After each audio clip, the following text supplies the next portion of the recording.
이낙연 새미래민주당 상임고문이 제21대 대통령 선거 본투표를 하루 앞둔 6월 2일 서울시청 광장에서 열린 국민의힘 마지막 집중유세에서 김문수 후보와 손을 잡고 단상에 올라 지지자들에게 방탄 괴물 독재 국가를 막아야 한다라며 김문수를 뽑아야 하는 10가지 이유를 밝히며 지지를 호소했습니다.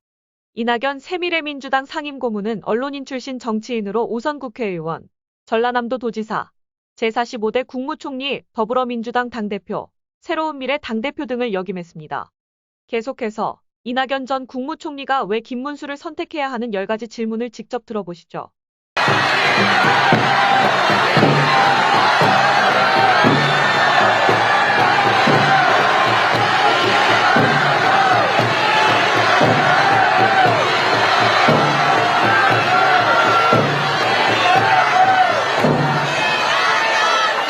여러분 안녕하십니까?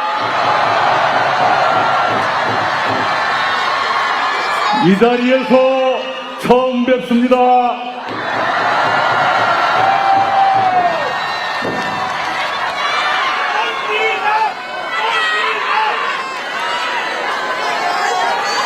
여러분 이해하시겠지만 제가 이 자리에 조금 어렵게 왔습니다.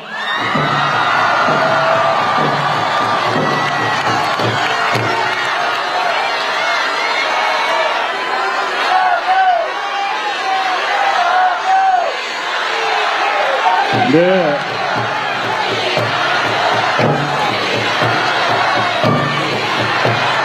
여기 있으니까 부르지 마세요.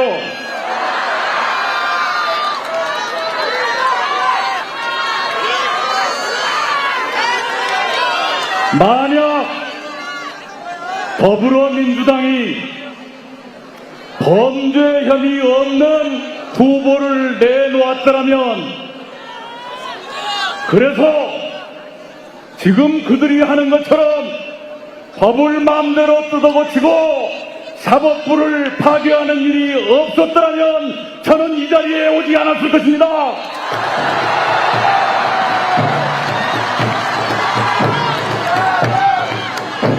그러나 민주당은 12개의 범죄 혐의를 하나도 해결하지 못한 후보를 내놓았고, 그 범죄 혐의를 모두 지우려고 법을 뜯어고치고 사법부를 무너뜨리기 때문에 제가 이 자리에 오지 않을 수 없었습니다.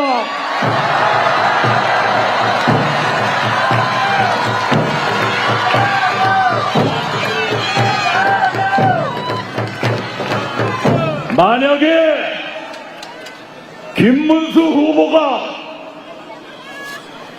위선과 사욕으로 인생을 살았다면,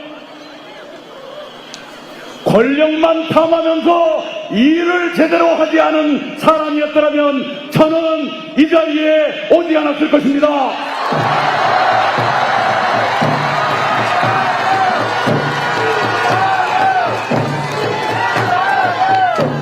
그러나 김문수 후보는 신념에 따라 가식 없이 살아왔고, 권력을 탐하지 아니하고 서민과 같은 눈높이에서 일을 제대로 해온 사람이기 때문에 제가 이 자리에 왔습니다.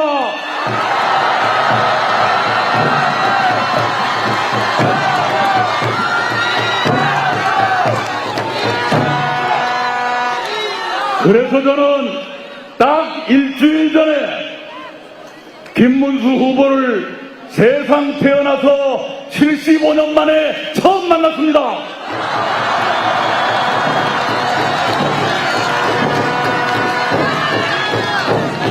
우리 두 사람은 대한민국의 운명에 대해서 많은 것을 공감했습니다.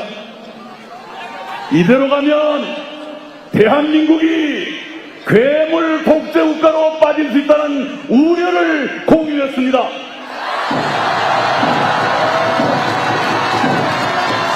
그래서 무엇보다도 먼저 대한민국이 괴물 독재 국가로 추락하지 않도록 힘을 모으기로 합의했습니다.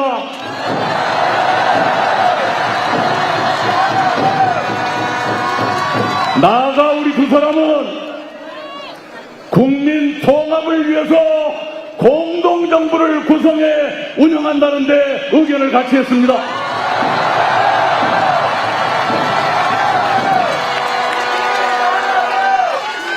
그리고 2년 안에 분권형 개헌을 매듭 짓고 3년 안에 제7공화국을 출범시키면서 임기 욕심 부리지 말고 퇴진하기로 합의했습니다.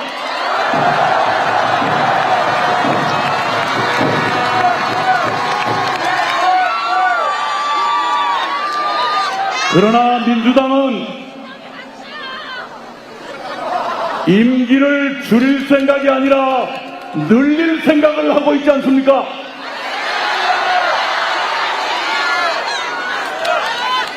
아마도 그 사람들은 임기 5년 마치고 또 출마해서 2번 더 오면 13년이 됩니다. 13년 동안 재임하겠다는 꿈이 없다고 누구도 말하지 못합니다.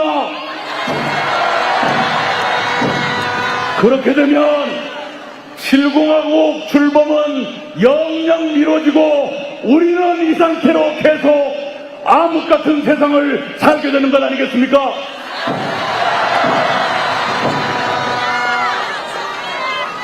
오늘 저는 여러분께 10가지 질문을 드리고 여러분 답을 드린 다음에 내려가겠습니다. 첫 번째 질문입니다. 우리는 대한민국의 순탄한 발전을 위해서 빨리 개헌을 매듭짓고 임기를 3년 안에 끝내서 다음 대통령 선거를 총선과 동시 실시함으로써 지금 같은 임기 불일치에 따른 손실과 혼란을 없애고자 하는데 그렇게 하기 위해서 누구를 뽑아야 되겠습니까? 김문수 대통령!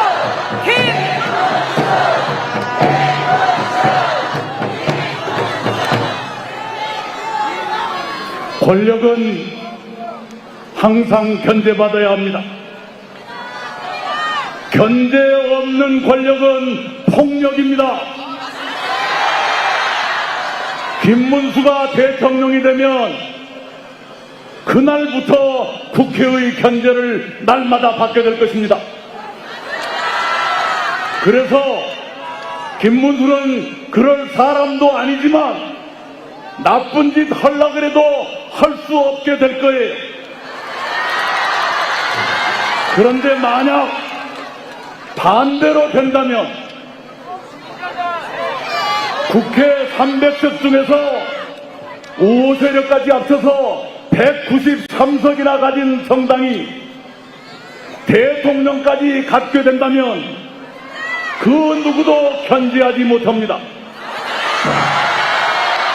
그래서 그 사람이 엄청난 잘못을 저질러도 국회가 탄핵하지 않을 것이고 국회가 나쁜 법을 통과시켜도 대통령은 거부권을 행사하지 않습니다.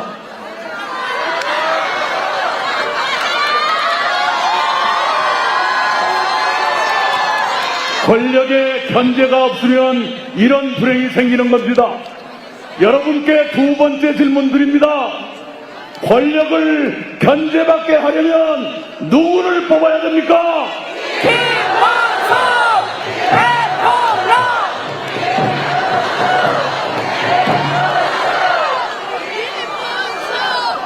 법치주의는 민주주의의 최후의 보루입니다.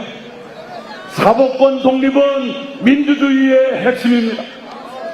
그러나 지금 저 사람들은 선거 끝나고 이틀 뒤에 국회 본회의를 열기로 잡아놨어요.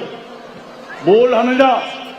선거법에 자기가 유죄로 나온 그 조항을 바꿔버리려고 지금 하고 있습니다. 그렇게 되면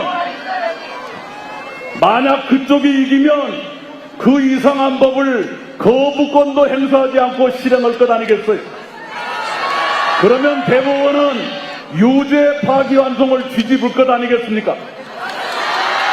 그렇게 되면 법치주의는 누더기가 되고 사법부는 망가진 엉망진창 사법부가 될 것 아니겠습니까? 그렇게 되면 대한민국 민주주의도 골로 가는 것 아니겠습니까? 그래서 여러분께 드리는 세 번째 질문입니다. 사법권 독립을 유지하고 법치주의를 지키려면 누구를 뽑아야 됩니까?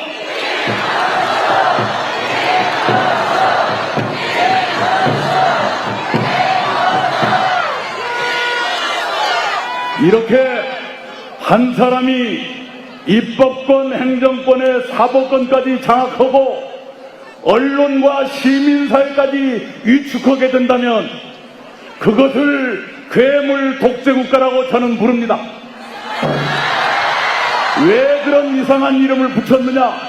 어느 책을 봐도 그런 나라가 없기 때문에 괴물이라고 제가 이름 붙였습니다. 이런 괴물 독재국가는 막아야 될 것 아닙니까? 네 번째 질문입니다.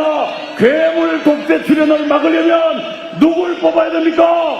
김문수 대통령!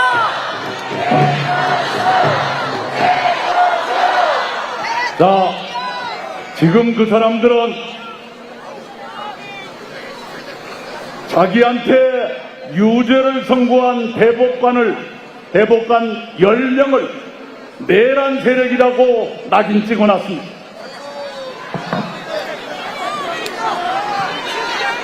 이 국민의힘 국회의원들 중에도 형사처벌을 걱정해야 되는 사람이 나올지 몰라요. 계엄 해제 결의할 때 참가하지 않은 사람들을 처벌할 것 같이 이미 얘기를 하고 있지 않습니까? 이렇게 되면 대한민국은 지난 3년 동안 계속됐던 정치적 내전을 끊지 못하고 그 내전이 공수만 바꿔서 계속된다는 뜻이 아닙니까? 이런 내전은 빨리 종식해야 됩니다. 여러분께 드리는 5번째 질문입니다. 이런 내전을 빨리 종식시키려면 누구를 뽑아야 됩니까? 김문수 대통령!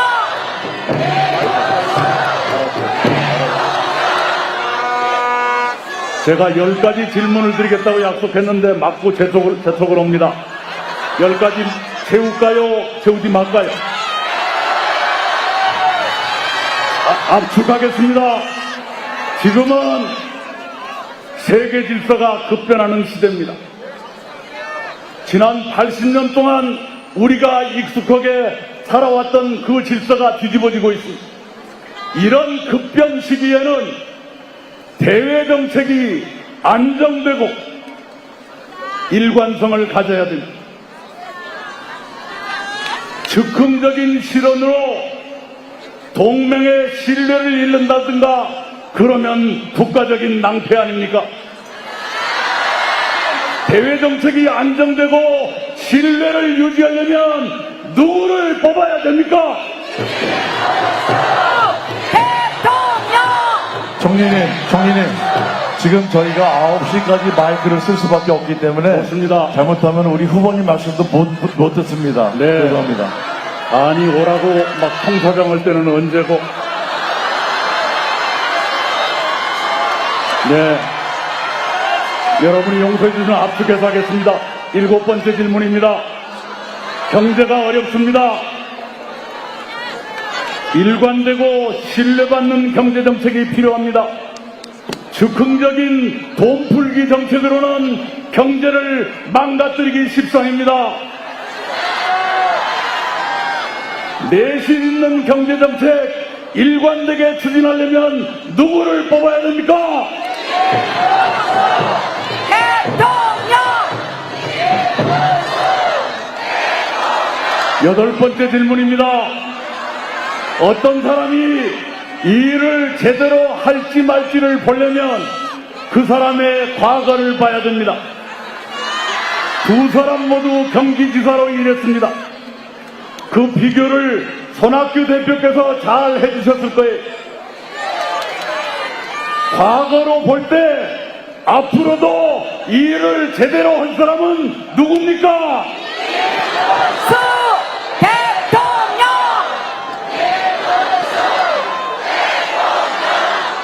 끝으로 아주 중요한 두 가지가 남았습니다. 우리는 인간 존중의 사회를 만들어야 합니다. 그러려면 여성과 장애인을 포함한 사회적 약자들을 존중하고 배려해야 됩니다. 정책으로 존중하고 배려하는 것뿐만 아니라 지도자의 의식에서부터 여성과 약자들을 존중하고 배려하는 그런 인식이 뿌리박혀 있어야 됩니다. 여성과 약자를 배려하는 인식이 아주 깊게 뿌리박힌 사람은 누굽니까?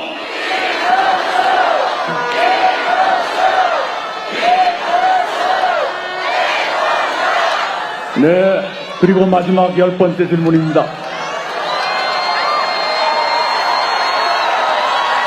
우리는 제도뿐만이 아니라 대통령과 그 가족의 덕성이 어떠냐에 따라서 국가적인 불행이 올 수 있다는 것을 체험하고 살았습니다. 대통령과 그 배우자 그리고 자식들의 덕성과 절제, 이것은 국가의 명운에도 영향을 줄 수 있는 매우 중요한 사항입니다. 여러분께 마지막 질문드립니다. 후보 본인과 그 배우자와 가족까지를 통틀어 볼 때 가장 안심되는 후보는 누굽니까?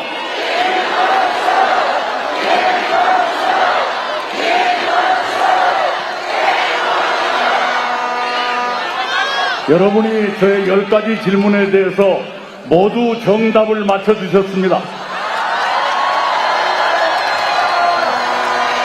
그런데 정답 맞히는 것으로 끝나는 게 아니올시다. 표가 돼야 돼요. 여러분 한 분 한 분이 내일 3명 이상씩을 투표소로 모시겠다고 저한테 약속해 주시기 바랍니다. 감사합니다. 이상입니다. 네, 이낙연 총리께 다시 한번 큰